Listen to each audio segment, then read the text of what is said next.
Welcome to the Wolverine Confidential Podcast, brought to you by Corewell Health. I am Andrew Kahn. I'm Ryan Zook. And I'm Aaron McMahon. The Michigan football team went to Wrigley Field Saturday to play Northwestern and lost the turnover battle 5-0, but won the game on a walk-off field goal. We break down this wild, wacky game and talk some Michigan basketball and hockey coming up on Wolverine Confidential.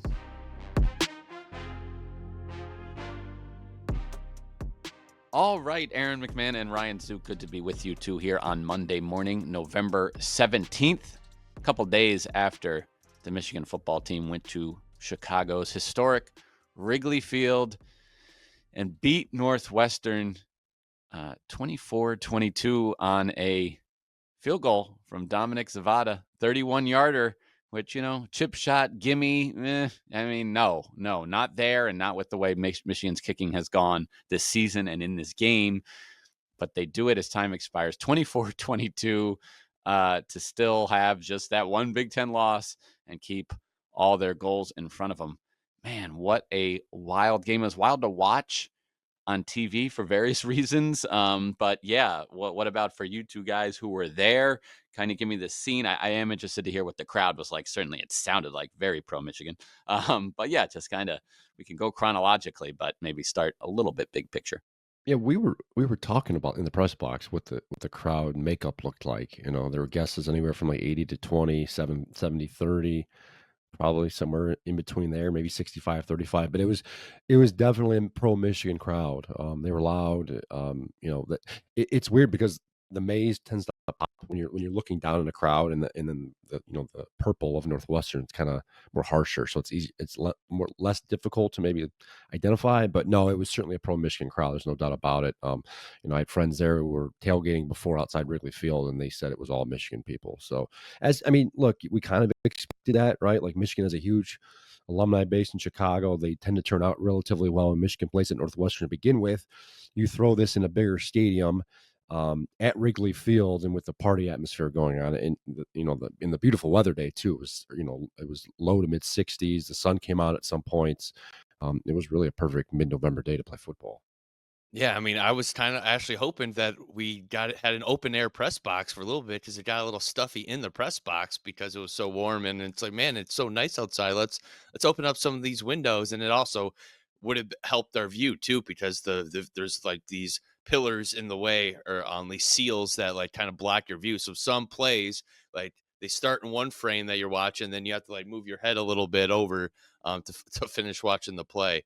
But yeah, no, I thought it was a really cool environment, or at least just, yeah, game and environment because it's Wrigley Field. The crowd was good. The weather was good. I feel like the Michigan sideline energy kind of got zapped late in the second half. I noticed that late in the game, either after the third or fourth turnover. I turned to the reporter next to me. He's like, yeah, they have absolutely no energy on that. They look like they lost the game, completely dejected, even though the defense ended up forcing a back-to-back 3-and-outs to get two more opportunities before the game-winning kick. But it did not look good there for a little bit, but Michigan survives. All right, yeah, let's just kind of get into this game and break it down because it was a good start for Michigan. I mean, they drive down the field and get to the Northwestern. They get inside the red zone, but they miss a field goal. But they score a touchdown on their next drive. Cover 91 yards. Michigan Northwest forcing punts from Northwestern on their first two drives. So it looked like a game where like, okay, is Michigan going to put the hammer down and pull away with this thing? Bryce Underwood, I thought, looked maybe as good as he has all year, certainly in the last few weeks early in this game, just throwing darts, high completion percentage, obviously most of it to Andrew Marsh. What did you make of Michigan's start to this game? And maybe we could just kind of dive into Bryce Underwood's performance overall. Yeah, they came out quick. It was there was a lot. It was heavy RPO on Saturday, and it was a lot of quick stuff. It was a lot of first read and out, and Bryce really excelled in that. We saw the connection with Andrew Marsh and other. Andrew Marsh is clearly becoming one of probably Michigan's best receiver at this point. He's getting open, he's getting yards after catch, he's making good catches. We had talked all week and really going back to the bye of what was wrong with Michigan's passing game and what Michigan was going to do to fix it. And they made a clear, conscious effort coming out of the gate Saturday to incorporate the passing game, get it going, and it was working. I mean, they marched down the field. You said first drive, 11 plays, 59 yards. Much of that was through the air. They should have had a touchdown, but that was called back for a holding penalty. That was, that forced Michigan to attempt a field goal. So they left points off the board there in the first drive. And then they go, as you said, 12 plays, 91 yards, that second drive for a touchdown. So the offense was moving. I mean, there was a point there where I think they had almost 100, almost 200 yards, but just 7 points. It was a kind of in a way, it was a precursor of what was to come, right? Michigan kind of shot themselves in the foot all game long, couldn't get out of their own way. And while they were able to go up early, and we'll get to in a minute, and obviously things turn south.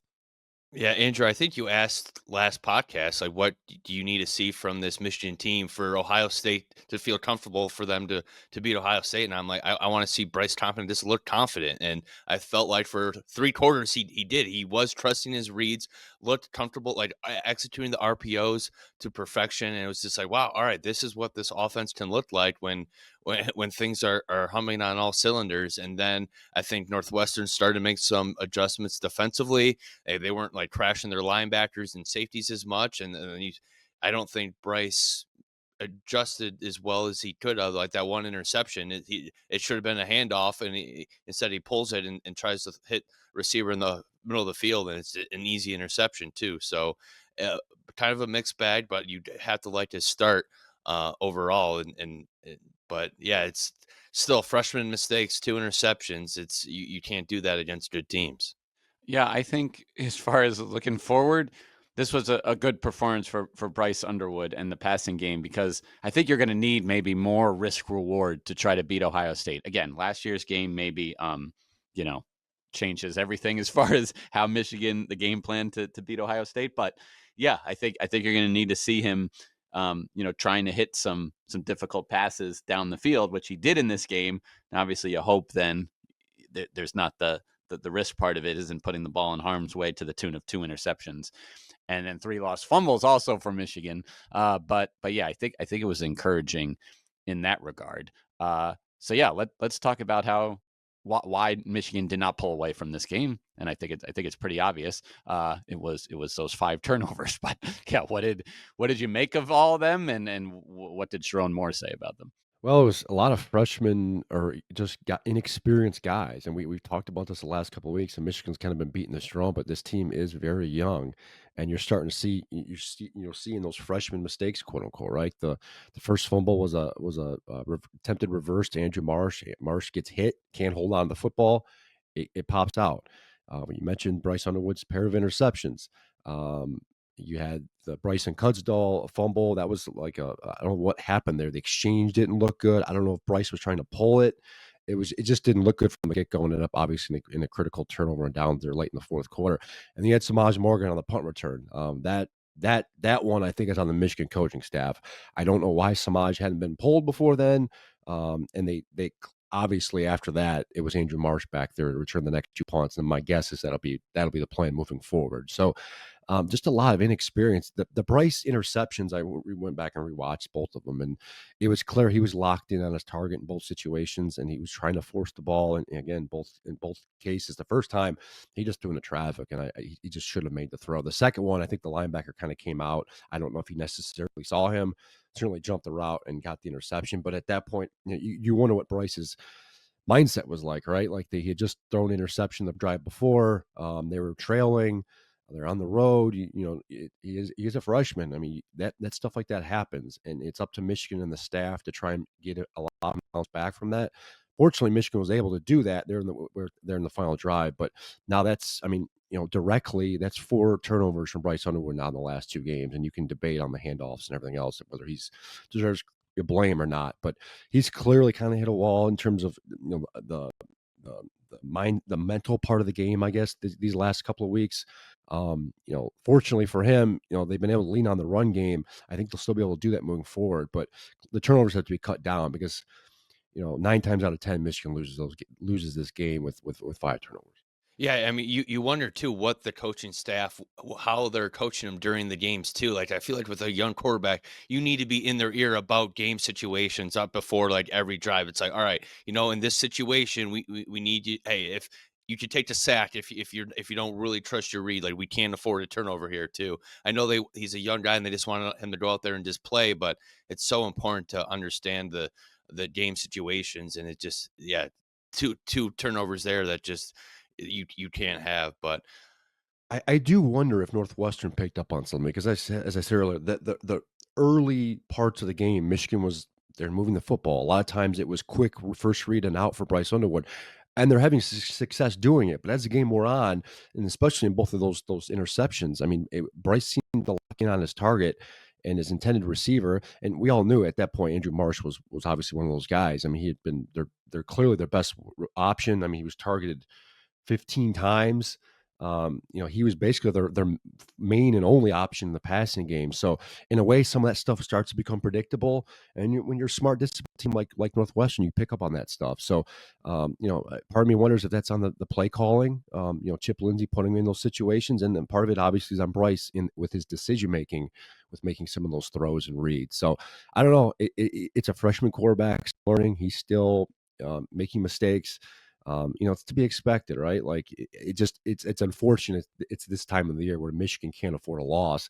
Obviously, they're able to come out victorious, but again, if you do that against Maryland, do that against Ohio State, I mean, you're not going to win the game. Yeah, Sharon didn't make a move at quarterback, which is not surprising, but yeah, did at punt return, as you guys mentioned. I mean, I kept thinking about what, Sharon was asked. It was last month at least. It might have even been late September about the drops for Samaj and other players and what kind of leash you give them. And, you don't want to kill their confidence, he said, but at some point, the bench has to be the motivator and got to give someone else a chance. And yeah, I mean, we were past that point on punt return. It was to the point where he was doing those players no favors to have them out there because they just kept making the same mistake. So finally made the move there, and we'll see what Michigan can get from that unit going forward. One more thing on Samaj. It was funny. I turned to Aaron during the punt return too. I was like, "Oh my god, look at this positive yardage on a Samaj Morgan punt return," and he's like, and then he fumbles. It's like, oh my gosh, like, what are you doing? That you can't keep doing this. Like, it's been a theme all year. But yeah, no, it's been hasn't really contributed much offensively, and now on the punt return, it's an adventure every time he's back there. So it's not surprising to see them make a move. To be fair, Samaj's role has certainly been diminished at receiver. We've seen it just fewer snaps in recent weeks, fewer targets. He's just not out there as much. You wondered behind the scenes from a special teams perspective if Michigan felt like they didn't have anyone else they felt comfortable back there. Maybe they didn't want to put more of a workload on Andrew Marsh. There's a lot of factors behind the scenes there. So I think it's as much on the coaching staff from a decision-making standpoint as it is on just, Samaj Morgan's confidence level and inability to do the job back there. So it's something they're going to have to work on. I think they're going to have to go out and make some improvement in that area in the offseason. But, we talked about this a few weeks ago. You keep putting, the same guys out there and they keep making mistakes. Eventually it's going to cost you. And Saturday it almost did. Speaking of punts, Fox's camera work was pretty bad on them. I mean, maybe it was because it was a baseball stadium at times and they just couldn't have the cameras where they want them to be. But I mean, on a punt in particular, I don't know. I think about this with basketball games too, where they give us like these weird angles. Like we figured out what the best angles are to shoot the game, and let's just stick with those at least live. Replay, fine, but you had no idea what was happening on the fake punt. And then there was a different punt that I mean, clearly Gus Johnson was watching on the monitor too, because he's like, and it's field. What's that? Like, it couldn't tell if it was a shank or what. I rewatched the game the last day, and I was amazed at how many times the Fox camera guys were like faked out, and there were some pulls there from Bryce Underwood just in Yep. and that they were stuck on the running back who didn't have the football. So it was, I don't know if it was a rookie working the deal on the new production folks. I don't know, but it was not a very good job. I will say that. One more thing on just punts in general. I mean, I'm shocked that Michigan looks so caught off guard by the fake punt. We talked about last week how Northwestern got burned by a fake punt. It's like 4th and 1 early in the game. I wouldn't be surprised if they faked it here, and sure enough, they do and picked it up. And yeah, there's another special teams missed you from the Wolverines. So Michigan has 5 turnovers in this game to Northwestern's none, and still wins. And I saw people trying to figure this out when the last time this happened, trying to use AI, and AI was just wrong. I know this for sure. Last year, just last year, SMU had 6 to Duke's 0, and SMU still won the game. Now, granted, that went to overtime, and that was more than 5, so it was more impressive. It was 6-0 instead of 5-0, but as far as the specific number of 5-0, I can't tell you. But you see the stats about, just winning the turnover battle and what that means for winning the game. So to lose it like this is truly incredible, and I think a lot of credit, goes to Michigan's defense, because they have those turnovers late. I mean, including the turnover on downs, and Michigan forces 2 like incredibly quick 3 and outs where Northwestern gains. I mean, at one point they went backwards. These drives are like 2 minutes, and then gave Michigan another chance to then have that final 11 play 50-yard drive to win it. Yeah, I almost feel bad because we're all talking about the mistakes the offense made and Bryce Underwood and the run game and everything else, and the defense is kind of getting overlooked because you're right. I think they were really the true MVP of the game. Without them holding Northwestern, scoreless late there in those final 2 drives, I don't think Michigan wins this one. I mean, they held. Think about this: Michigan wins this game by 2. They turn the ball over 5 times. They held Northwestern under 250 yards for the entire game. Like, they rushed for 60-something yards. I mean, Michigan Michigan did that without a single sack or a single turnover. So it was amazing. It was amazing defensive performance. They tackled well.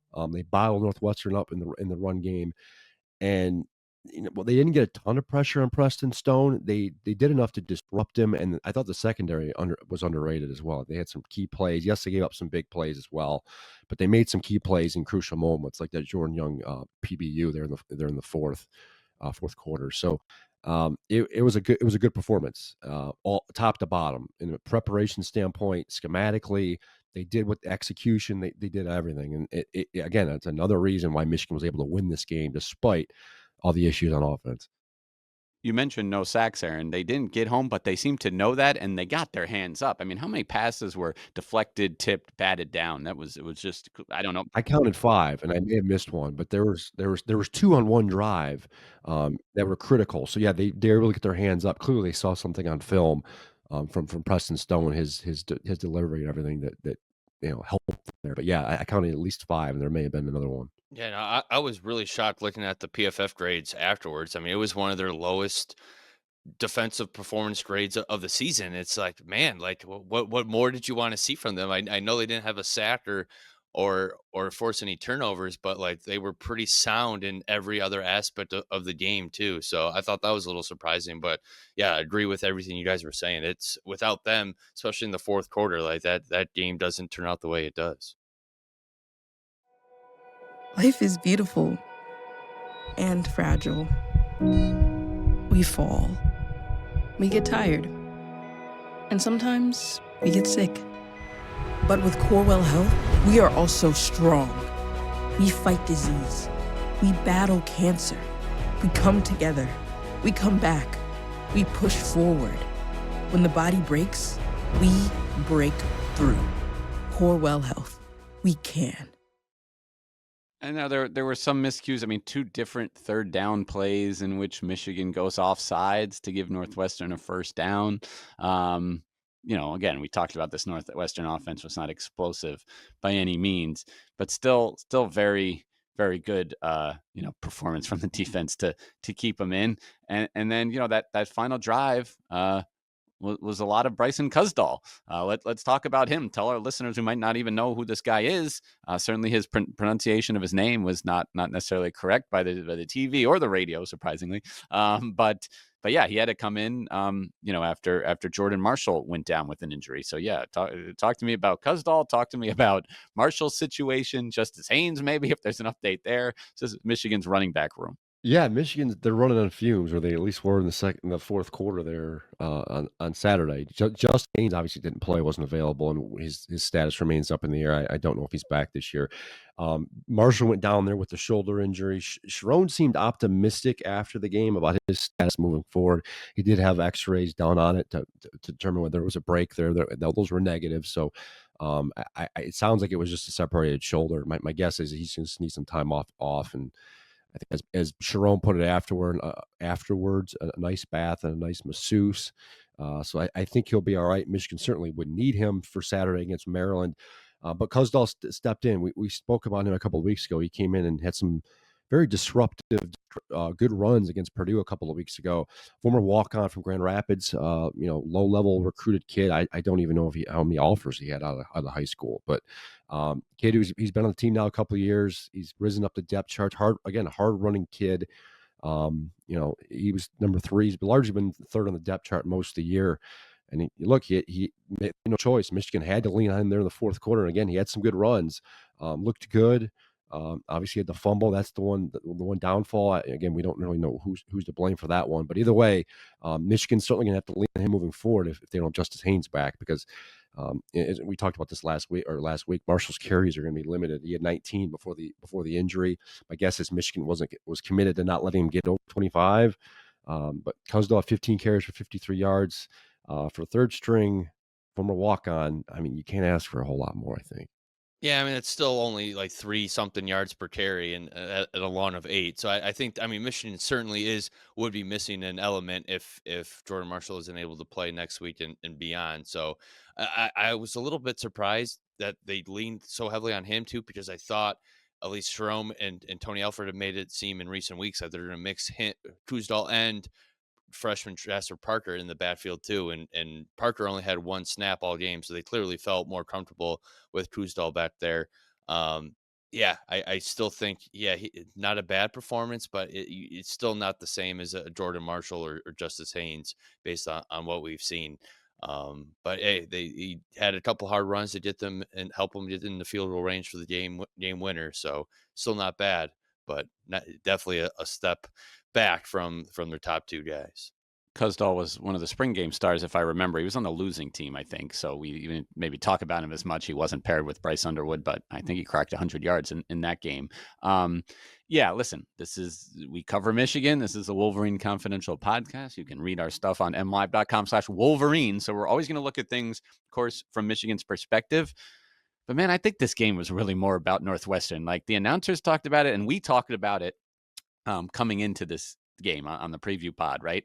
Oh, they're scrappy and they play hard and they're well coached. And I think about something that former Michigan basketball coach Phil Martelli said when he was like stepping in for Juwan, and a lot of the opponents were praising Michigan for playing hard and sticking it out, and he was like, you know what that means? That means you're just not very good. That's what coaches say about your team when you stink. And it's true. Like that should be the bare minimum, that you're playing hard. So like I just think Northwestern, like, listen, they were given 5 turnovers, or you could say they forced some, of course, with the interception. Bottom line is they won the turnover battle 5-0 and still found a way to lose this game. So I think it almost is more about Northwestern and Michigan. If they don't clean up their act, they'll find themselves in maybe a similar game with Maryland, and with very little chance to beat Ohio State. Yeah, we talked about it last week, right? Michigan had more talent than Northwestern. We ultimately, I think I said that talent would eventually win out. I didn't expect Michigan to turn the ball over 5 times to make as many mistakes as they did. But yeah, I mean, that's exactly it. When someone calls you hardworking, it's you're just lacking talent, and Northwestern clearly had it. And look, they're playing without one of their best running backs who's been here for a while. The passing game clearly isn't great. The running game was iffy. They took advantage of the mistakes they were given. Not to full advantage, no, but they hung around, and that's what they do. I mean, they may not win every game, but they seem to be in a lot of them. And look, afterwards, Northwestern coach David Braun was not happy in his postgame press conference. He felt like his team left an opportunity there to win the game. He wasn't in moral victories. I think he told the reporters that I'm not happy with this because we should have won this game, and we want to win this game. So it's going to be back to the drawing board for them as well. I think they felt like they had let an opportunity slip out of their hands, especially needing another victory for bowl eligibility. So clearly some work to do. They're going to have to get some more talent in there. It's a little bit easier said than done there at a school like Northwestern, where admission eligibility standards are a little bit different. But kudos to them. I mean, they hung in there. But yeah, you lose you win the turnover battle by 5. I mean, you certainly expect to win the game. I mean, you should. All right, and let's kind of close this game maybe with a little more talk about Andrew Marsh, because before the season, this was one of our kind of roundtable questions: who would be Michigan's leading receiver, and even maybe that was almost a given, and we started talking about what kind of stats Donovan McCulley would have. But if you look right now, catches, receiving yards. And he's also tied, with McCulley for touchdowns, and that's Andrew Marsh, the freshman. And I mean, this game, wow. I mean, it sure seemed like it was just Underwood was he was looking at him first, second, and third sometimes, on his progressions. Yeah, no, I mean he's been incredible, and to think that he only had one catch through the first like 4 games is remarkable. It just shows his ascendance this season, and I mean the one toe tapping catch near the sideline. I mean, live, I'm like, there's no way that he got his toes or feet in bounds, and sure enough, he does, and it's just like, I mean, just catch after catch. He's just he's the smooth route runner and just confident whenever the ball's thrown his way. It's like you have confidence that he's going to come down with the ball. Like with as many drops as Michigan receivers have had this year, I mean, he's been the one guy that's just like when it's in his radius, he seems to come down with it.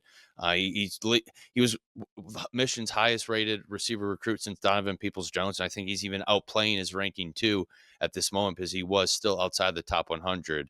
It looks like Michigan's got a true game breaker with him. It's just they don't really have many other options behind him right now either. So it's like they're probably going to continue to look his way a lot the rest of the season. I don't think I'm out of bounds in saying this. He's their number one receiver at this point. He leads the team in catches. He leads the team in receiving yards. He was critical on Saturday against Northwestern, and his speed, as I think what differentiates himself. He's able to get open. He's able to get yards after catch.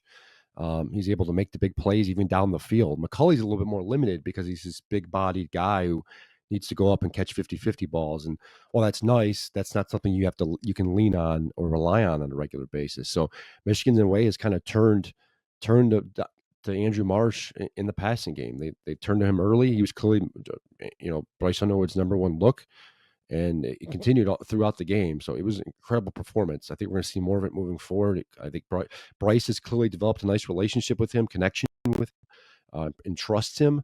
So I think you're going to look to him more. Again, we've talked about this in week past, though. They need more options. McCulley's fine. Samaj Morgan was pretty much absent. Marlon Klein had one catch for 10 yards. They did look the tight end's way a couple times. Zach Marshall had a couple of catches, didn't do much. The first interception was to throw to Deacon Tonielli. So they were targeting the tight ends a little bit more, but the success rate just wasn't there. So they just need some more reliable options in the passing game, and it may take another offseason, I think, get there. And the future is now for Michigan's passing game. But the most important thing, of course, is they got the win to keep those Big Ten title hopes, playoff hopes alive. On our next episode, I want to talk about Michigan's playoff chances, because there's maybe no guarantee that if they beat Ohio State that they're in, especially if that then gets them to the Big Ten championship game and they lose that. You start looking at these SEC teams and it gets interesting. But I think once we have a new rankings out, it'll be a little easier to talk about that. Again, it's Michigan at Maryland next Saturday. We just learned yesterday. I kind of forgot we didn't have a kickoff time for that one yet, but it's 4:00. It'll be on BTN, and Maryland's in a free fall. They won their first 3 week non-conference games and a game against Wisconsin, and they haven't won since. And some of those games were close initially, but they've kind of fallen apart, and they haven't been particularly competitive lately. So, similar to Northwestern, and really worse as far as their record.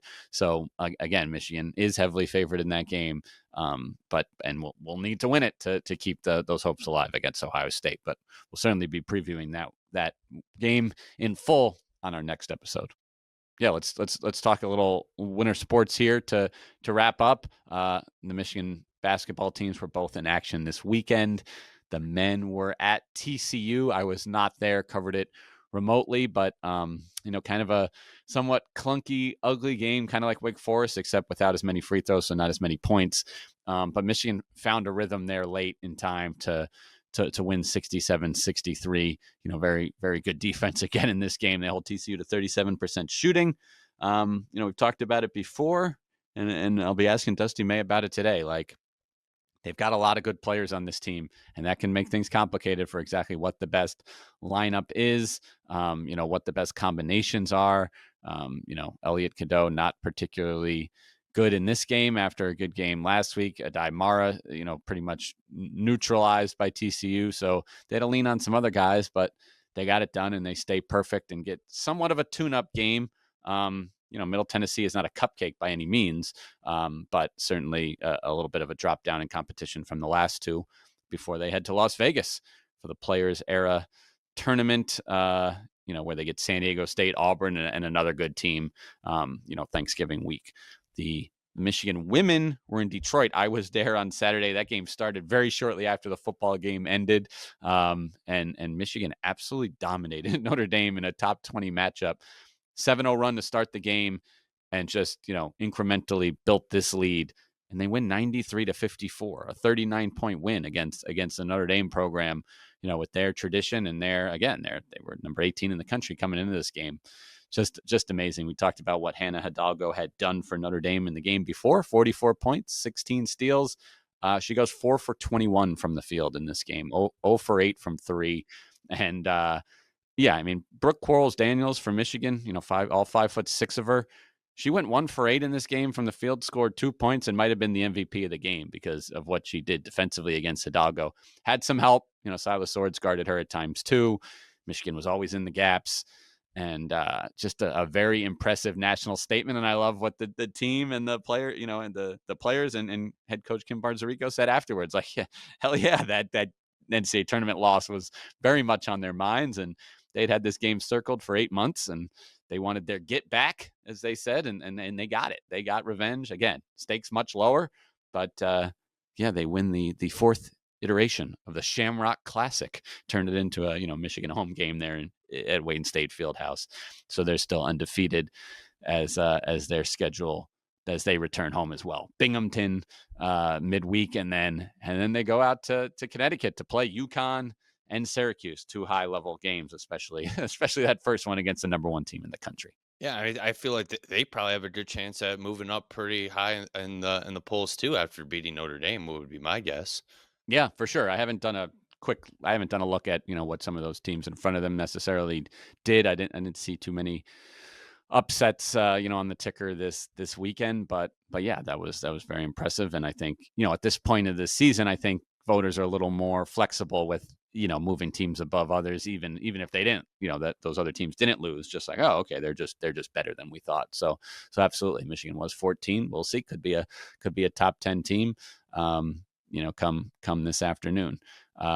Zook hockey, I know, was at Penn State, and so you weren't there, but kind of reminded me of the weekend they had here in Ann Arbor this past weekend, or 2 weeks ago. Yes, second straight series or Big Ten split for the Wolverines, and had a really strong performance in game 1 on Friday. Got up 3-0 in the first period and cruised to a 7-1 victory. And it's like, oh, wow. All right. That's a nice little bounce back after last week's loss to Wisconsin, and then fall behind 3-0 Saturday, pull to within 1 late, but an empty net goal seals it for the Nittany Lions. Michigan loses 4-2 in a top 5 matchup. But again, I think you have to be pretty pleased with going on the road and earning a split against a top 5 team, a really solid Penn State team. They limited the Lions' big guns to only like 4 points throughout the 2 games. Their big 4, who are all averaging over a point per game. So pretty pleased defensively, I'd say, if you're Michigan head coach Brandon Naurato. Sophomore forward Will Horkoff is just on an absolute heater to start the year. 13 goals now to lead the country after scoring 2 during the series. First round pick to the Pittsburgh Penguins this year, and it's like, he's got the size, but does he have enough to warrant the high draft pick? And he's certainly playing like it this season. Big Ten play continues this week for the Wolverines, and they return home to face Ohio State on Friday and Saturday. We'll have full coverage of all things Michigan athletics on MLive.com/Wolverines. Thank you for listening.